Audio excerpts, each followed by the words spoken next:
Doncs ara passarem als territoris que no han aprovat la reforma, tot i que hi ha hagut alguns treballs previs o alguns intents, no merament treballs previs, sinó textos ja acabats i que no han aconseguit aprovar-se com a reforma. Llavors començaríem per l'Alba Nogueira. Perdoneu un moment perquè no he desconnectat el mòbil.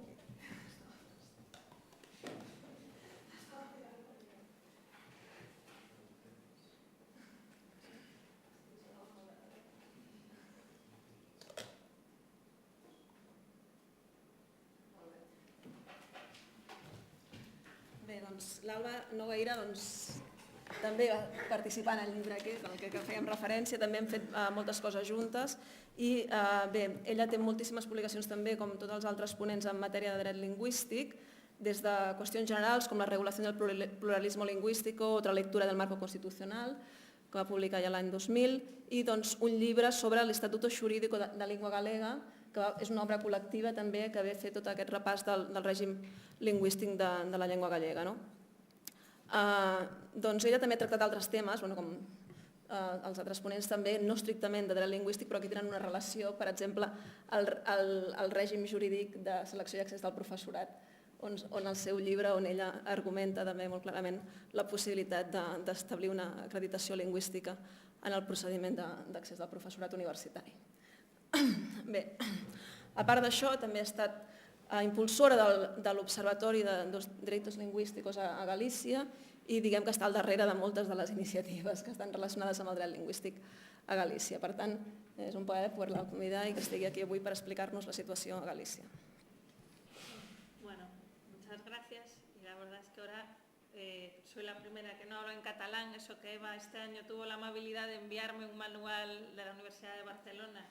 para los estudiantes Erasmus, que es cuatrilingüe, y yo me hice el firme propósito y encima de mi mesa de trabajo está mi guía para aprender por lo menos algo de conversación básica, pero aún no he hecho muchos avances. Yo como Íñigo, como no tenemos reforma, nos hemos molestado en hacer una presentación para llenar un poco el tiempo y ver un poco lo que... No, yo tenía mi vaso, este es mi vaso, es que lo cogí antes. Bien. Y lo que voy a explicar un poco es por qué no hubo reforma en esta legislatura. Es decir, que sí que hubo un intento sin muchas ganas, pero también voy a explicar un poco qué pasó y dónde estamos en este momento y lo que puede salir del intento fallido de esta legislatura. Entonces, esta legislatura es una legislatura de cambio en Galicia. Hay un cambio de gobierno desde el 2005, porque por primera vez desde que empezó el proceso autonómico, excepto un pequeño paréntesis del 87 al 89, que tras una moción de censura hubo un gobierno del PSOE, Coalición Galega y PNG, que ahora ya no existen. Todo el resto del tiempo estuvo el Partido Popular. No fueron 16 años de Fraga, sino 16 años de Fraga más 7 u 8 de Fernández Albor, o sea que fue un periodo bastante prolongado con ese pequeño paréntesis en el medio. En el 2005 ganan las elecciones, se ponen de acuerdo después de las elecciones el BNG y el Partido Socialista, pero en todo caso es una minoría bastante exigua, una mayoría bastante exigua, como vemos, de 38 frente a 37, con lo cual hace complicada cualquier reforma, porque para cualquier reforma hace falta el Partido Popular en este momento. Tiene 13 escaños el BNG, 25 el PSOE y 37 el Partido Popular, con lo cual un poco eso era también un punto de partida con el que había que contar para hacer el cambio en esta legislatura del Estatuto. Junto con eso hay que mencionar algunas cuestiones que nos pueden ayudar a entender también lo que pasó en esta legislatura. Es que justo antes de acabar el mandato de Fraga se aprueba por primera vez un plan de normalización de la lengua gallega por el Parlamento de Galicia, un plan que se aprueba por unanimidad en el Parlamento de los 3 partidos políticos, pero curiosamente un plan de normalización de la lengua que, a pesar de haber ese consenso y esa unanimidad, no tiene ningún tipo de efecto jurídico. Es un plan aprobado por el Parlamento, pero que no se publicó en ningún momento en el DOGA, el Diario Oficial de Galicia, y es una simple recomendación de lo que se debería hacer, pero sin efectos jurídicos realmente. Esta legislatura, la que acaba de transcurrir, en materia lingüística, no en otros temas, es de baja intensidad normativa, vamos a ver ahora, y en cambio de una alta conflictividad por parte de los grupos de defensa del castellano. Los cambios normativos casi los podemos fijar en materia de lengua en esta legislatura en esas 4 normas, los algo relevantes. En primer lugar, y quizá el más importante, es ese decreto de uso del gallego en la enseñanza obligatoria, la enseñanza primaria y secundaria, donde se establece que como mínimo el 50% de las materias van a ser enseñadas en gallego y además se establece qué materias hay que enseñar cuando menos en gallego y estas son, comentaba antes con Eva, prácticamente todas las materias importantes, es decir, que las que figuran en el decreto es cuando menos el 50%, pero realmente las que quedan para ser dadas en castellano es educación física, religión alternativa y lengua castellana. Es decir, que el resto realmente van a ser todas en gallego. Y además se establece que el gallego va a ser la lengua de comunicación oral y escrita en esas materias en gallego, de manera que los exámenes, la comunicación con los profesores, los trabajos en clase tienen que ser en gallego en esas materias, en matemáticas, en conocimiento del medio, etc. Este decreto fue un decreto que se intentó consensuar entre los 3 partidos políticos. Desde la Consellería se intentó llegar a un acuerdo para que el PP entrara en ese consenso y estuvo hasta prácticamente en el último momento de su aprobación dentro del consenso, pero tuvo órdenes superiores de que no convenía en ese momento llegar a un acuerdo para que saliera avalado por las 3 fuerzas políticas, aunque es una norma administrativa, y en último término se salieron fuera y lo que se hizo para un poco evidenciar la postura del PP es publicar como anexo al decreto el plan de normalización lingüística en el apartado de enseñanza que ponía exactamente esto. Entonces, el PP no estaba de acuerdo con lo que un año antes o 2 años antes había aprobado en el Parlamento bajo el mandato de Fraga y entonces la Consellería lo que hace es meter como un anexo y darle valor normativo al plan que había salido del Parlamento y no había salido publicado y que ponía esto. También se tomó como referencia la normativa balear para elaborar el decreto gallego, porque era una normativa, la vigente hasta ese momento, aprobada por Jaume Matas, entonces era un poco para decir al PP, ¿cómo no apruebas esto si es una norma en Baleares que está aprobada por Jaume Matas y es bastante parecida, aunque el decreto balear en cambio no tenía las materias que necesariamente había que impartir en gallego. Además de eso tenemos esas 2 leyes, la Ley de Subvenciones de Galicia, que se establece que un criterio de valoración en todo caso de las ayudas públicas es el uso del gallego. La reforma de la Ley de Función Pública, en Galicia ya se obligaba a todos los aspirantes a ingresar en el empleo público autonómico y local el conocimiento del gallego, pero ahora se establece que no hay una prueba de gallego sino en gallego, es decir, que las pruebas de contenidos, el temario de derecho administrativo puede ser examinado en gallego o cualquiera de las pruebas que se realizan hay que hacerlas necesariamente, una cuando menos en gallego. Esto es una reforma que se introduce en esta reforma de la Ley de Función Pública de Galicia en 2007 y además establece como un criterio de evaluación del desempeño, digamos, la nueva moda que parece que para los empleados públicos van a pasar evaluaciones de su desempeño y uno de los 4 o 5 criterios que se establecen es el cumplimiento en esa unidad administrativa del plan de normalización lingüística y sería un criterio a valorar. Y por último, hay ese decreto para exigirle la provisión de puestos como un requisito el conocimiento del gallego a los habilitados estatales,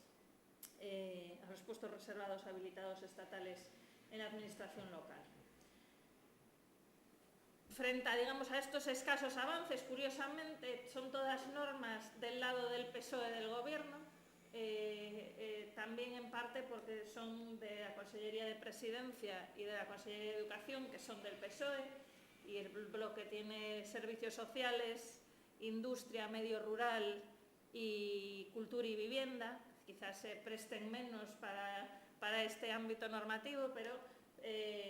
frente a eso lo que tenemos es una conflictividad muy intensa que hasta ahora no había habido nunca en Galicia en torno a la lengua durante toda esta legislatura, especialmente a raíz de la aprobación del decreto del uso del gallego. Ese decreto del uso del gallego conoce varios recursos judiciales de padres y de asociaciones Galicia Bilingüe, Asociación de Defensa del Idioma, castellano evidentemente,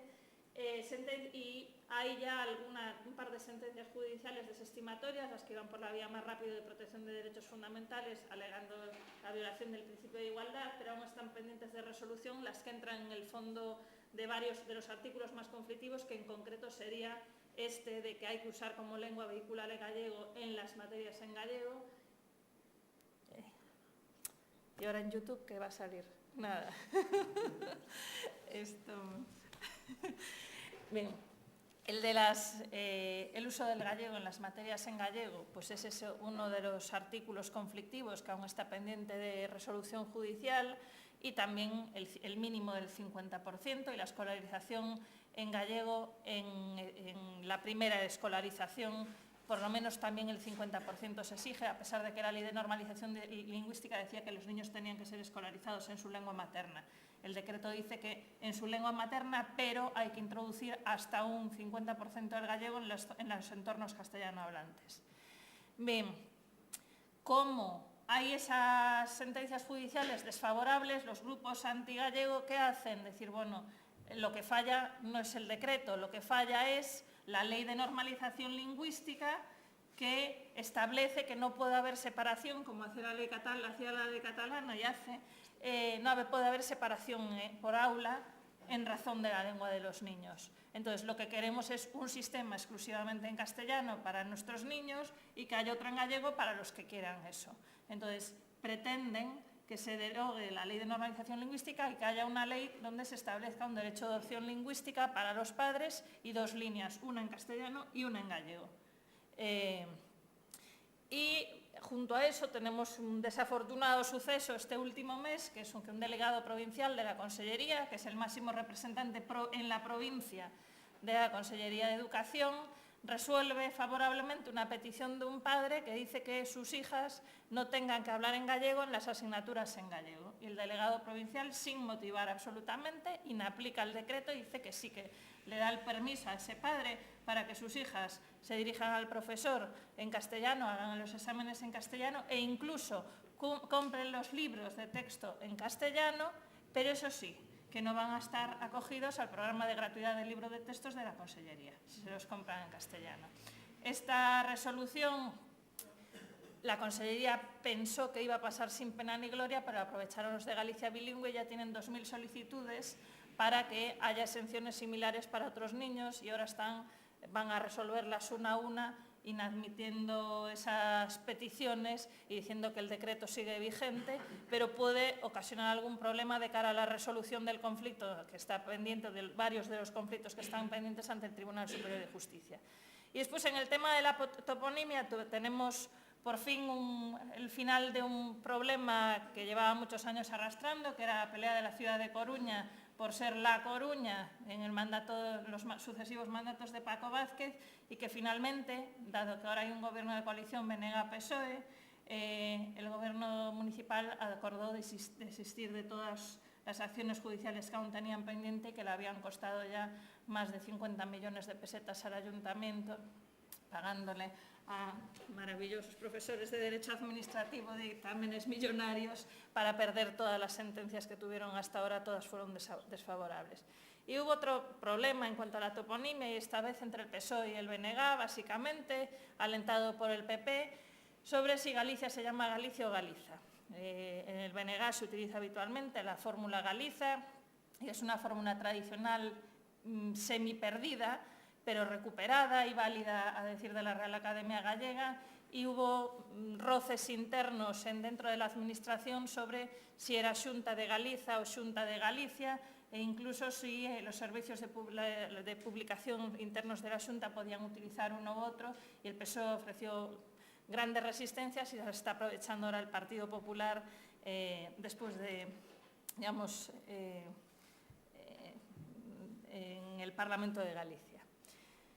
Bien, con todo este contexto un poco de aumento de la conflictividad lingüística, de cierto desinterés de los dos partidos, incluso del bipartito, es decir, no es que el PSOE esté apasionado por ofrecer mayores garantías lingüísticas, pero tampoco es que el BNG haya hecho causa de la lengua durante esta legislatura especialmente. Nos metemos en el debate estatutario, precedido por un informe del Consello Consultivo de Galicia, que poco se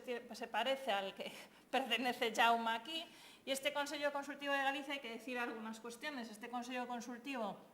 elabora, a petición de Touriño, del presidente de la Xunta, un informe para iniciar la reforma estatutaria, y era un Consello Consultivo nombrado por Fraga. El Consello Consultivo de Galicia es nombrado por el presidente exclusivamente, sin pasar por el Parlamento, y era el Consello Consultivo que seguía con su mandato del anterior gobierno Fraga. De hecho, el nuevo tomó posesión, creo que fue a principios de este año o a finales del año pasado. Es decir, que ese Consello Consultivo se le pide un informe.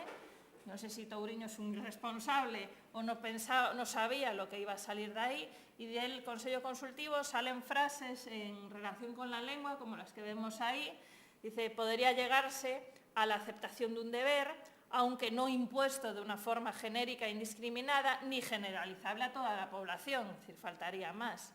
Y después dice, difícilmente se puede pretender que el deber de conocimiento, en ese caso, alcance también a la esfera privada, es decir, que el deber es solo de cara a los poderes públicos, y resulta legítimo, de acuerdo con la doctrina del Tribunal Constitucional, establecer como mérito y no como condición excluyente para el acceso a la función pública el conocimiento de la lengua propia. Es decir, que una interpretación absolutamente restrictiva, incluso de la jurisprudencia que hay del Tribunal Constitucional, aprovechando a tope lo que había hecho el Tribunal Constitucional con la primera ley de normalización lingüística de Galicia, que era donde se metía el deber, y entonces la inconstitucionalidad del deber la siguen utilizando pues 25 años después para decir que es imposible introducir un deber en el estatuto, por lo menos desde luego en el ámbito privado no. Dicen, bueno, hay un párrafo donde dice, bueno, en la educación, en la administración pública, en esos ámbitos sí, y entonces con este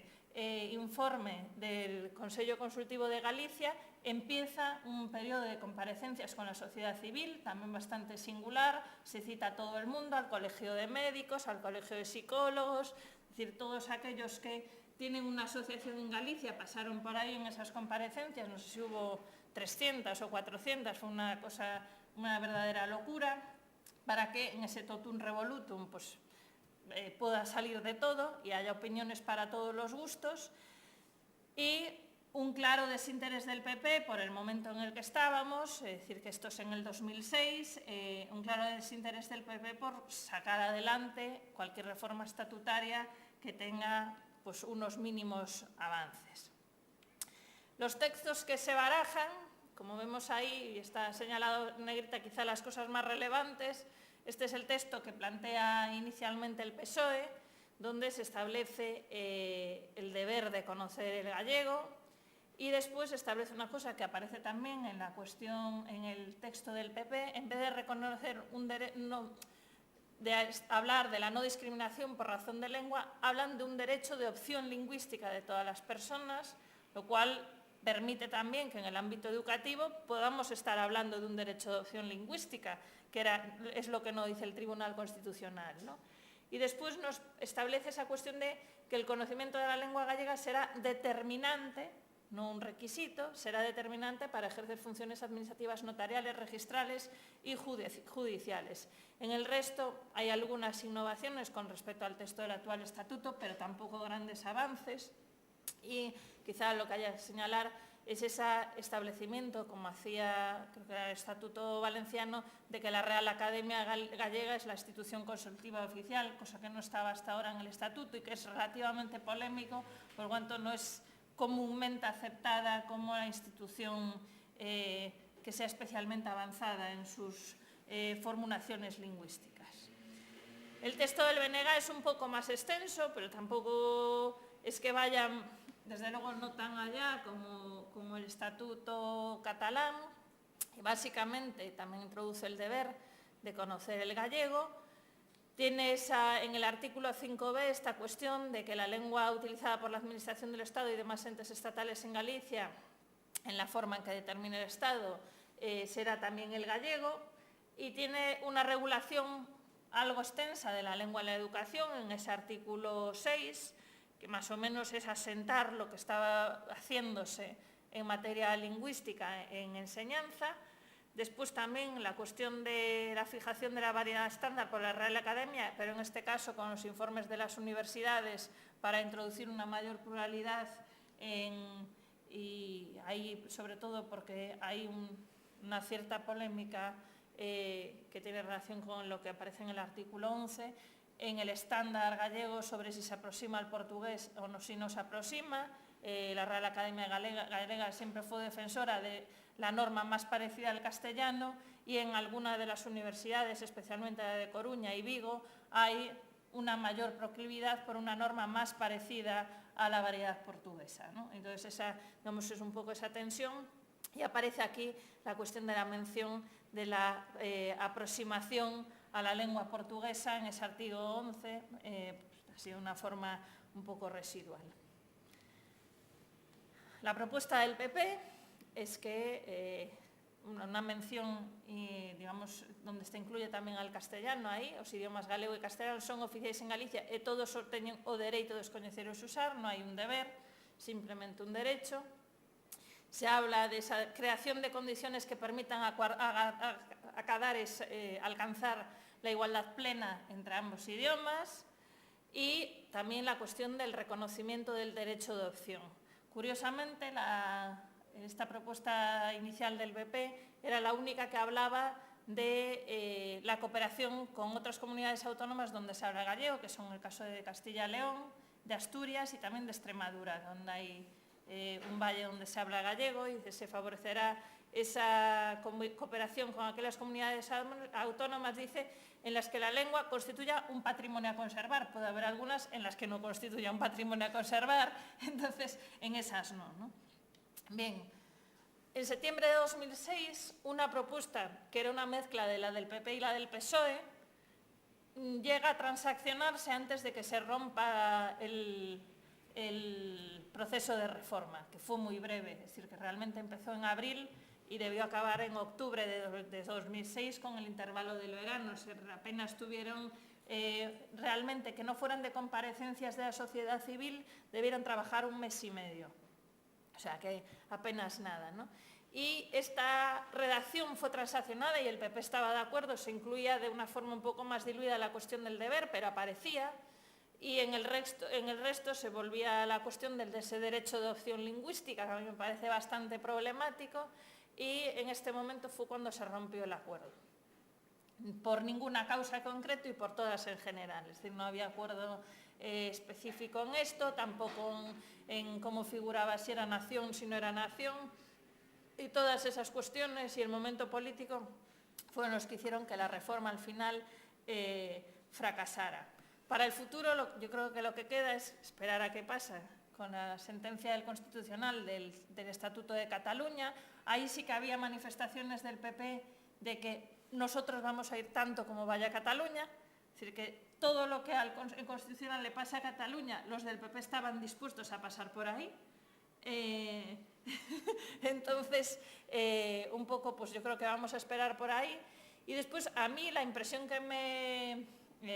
tengo es que hay una especie de labor de zapa recentralizador del Estado que no está esperando a la sentencia de Cataluña. Y un ejemplo para mí es esa transposición de la Directiva de Libre Prestación de Servicios que os comentaba antes, que tuve en mis manos hace poco, donde por la vía de que lo que pretenden es que cualquier autorización de cualquier negocio se pueda tramitar en cualquier ventanilla de España, se desvirtúen, por ejemplo, requisitos lingüísticos. Ahí en esa transposición no hay en absoluto ninguna previsión, evidentemente, dice, incluso hay una previsión de que las páginas web de las administraciones deben procurar tener otras lenguas comunitarias. No hay ninguna previsión, cuando tú puedes abrir el negocio en Extremadura y funcionar en Galicia,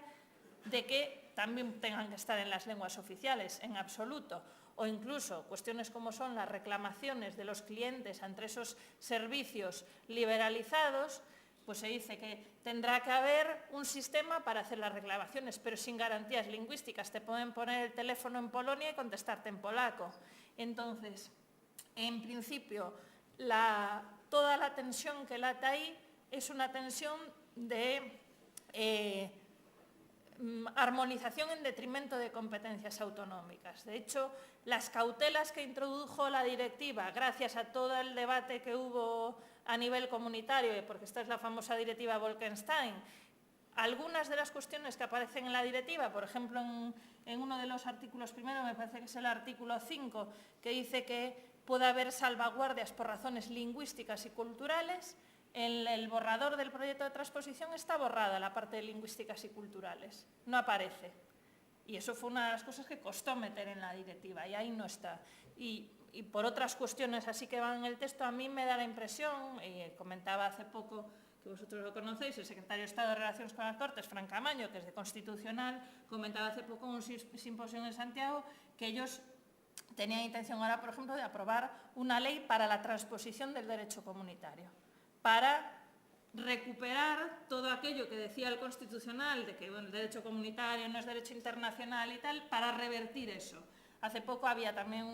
un artículo de un ilustre administrativista, Santa María Pastor, en no sé qué periódico, que decía que, bueno, y eso es un poco para a lo que decías tú en tu intervención, dice,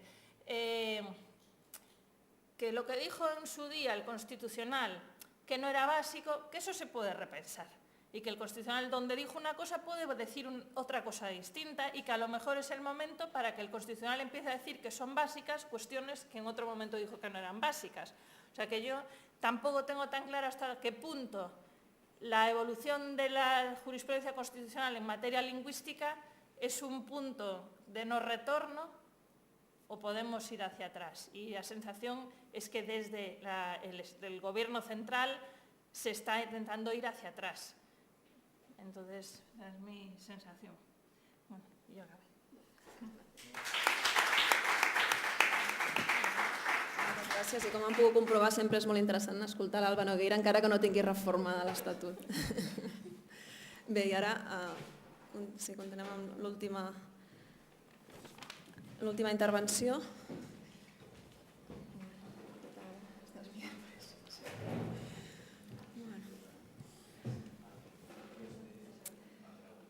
Molt bé, doncs tenim la sort, no?, que dubtava en algun moment de poder comptar amb l'Íñigo Urrutia, també un destacadíssim especialista en dret lingüístic al País Basc, sobre el qual ha publicat moltíssims articles, i de la seva obra més important seria la seva tesi doctoral, si la veiessin vostès, que és sobre derechos lingüísticos y euskera en el sistema educativo del 2005, que entre moltíssimes altres virtuts té això de tractar la llengua, el règim de la llengua, l'ensenyament en tots els territoris on es parla euskera.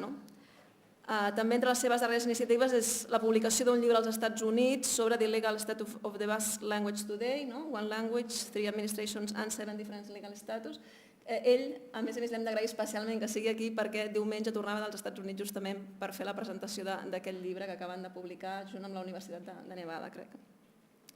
Bé, també participa a l'Institut Behatokia, d'alguna manera, sobre que és l'Observatori de Drets Lingüístics del País Basc, i bé, és una persona molt indicada per explicar-nos quin ha estat una mica el debat i quina és la situació jurídica de la llengua al País Basc. Moltes gràcies. Muchas gracias. Es para mí más que un honor estar en el Institut d'Estudis Catalans y más que un placer estar con muy buenos amigos y en Cataluña. De todas formas, no sé, uno se siente un poco extraño, es esa sensación cuando alguien de la cuadrilla nos invita a cenar y entonces, pues bueno, vamos todos en cuadrilla y te das cuenta de que tus compañeros van dando regalos al anfitrión, ¿no? Y claro, uno se siente que no tiene ningún regalo. Efectivamente,